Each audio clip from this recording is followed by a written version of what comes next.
ജോൽ പ്ലസിൽ സെയിൽസിൻ്റെ വിൻഡോയിൽ എഗെയിൻസ്റ്റ് അല്ലാതെ സെപ്പറേറ്റ് ആയിട്ട് സെയിൽസ് റിട്ടേൺ എങ്ങനെ എൻ്റർ ചെയ്യാം എന്നുള്ളതാണ് ഈ സെക്ഷനിൽ പറയുന്നത്. ടാസ്കിൽ സെയിൽസ് റിട്ടേൺ എന്നുള്ള വിൻഡോ ഓപ്പൺ ചെയ്യാം. അതിൽ നമുക്ക് ഓൾറെഡി ഉള്ള പാർട്ടിയാണെന്നുണ്ടെങ്കിൽ ആ പാർട്ടിനൂടെ സെലക്ട് ചെയ്ത് കൊടുക്കാം. നെക്സ്റ്റ് സെയിൽസ്മാൻ ആരാണെന്നുള്ളത് ആഡ് ചെയ്ത് കൊടുക്കാം. അതുപോലെ തന്നെ നമുക്ക് ഐറ്റം ഏതാണെന്നുള്ളത് ഇവിടെ സെലക്ട് ചെയ്ത് കൊടുക്കാം. ഐറ്റം നെയിം അതല്ലെങ്കിൽ കോഡ് വെച്ചിട്ട് സെലക്ട് ചെയ്യാം.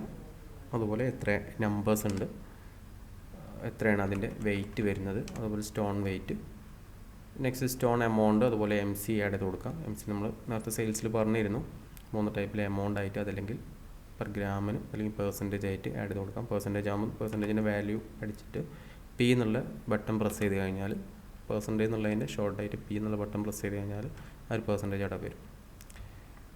പിന്നെ ഇതിൻ്റെ താഴെ ഡിസ്കൗണ്ട് പെർസെൻറ്റേജ് ആയിട്ട് അല്ലെങ്കിൽ എമൗണ്ട് ആയിട്ട് ഡിസ്കൗണ്ട് കൊടുക്കാം. ടാക്സ് എമൗണ്ട് വന്നിട്ടുണ്ട്, അത് paid amount, balance amount paid ആണെന്നുണ്ടെങ്കിൽ നമുക്കിവിടെ പെയ്ഡ് ആയിട്ട് കാണിച്ചിട്ട് പ്രിൻ്റ് എടുക്കാം.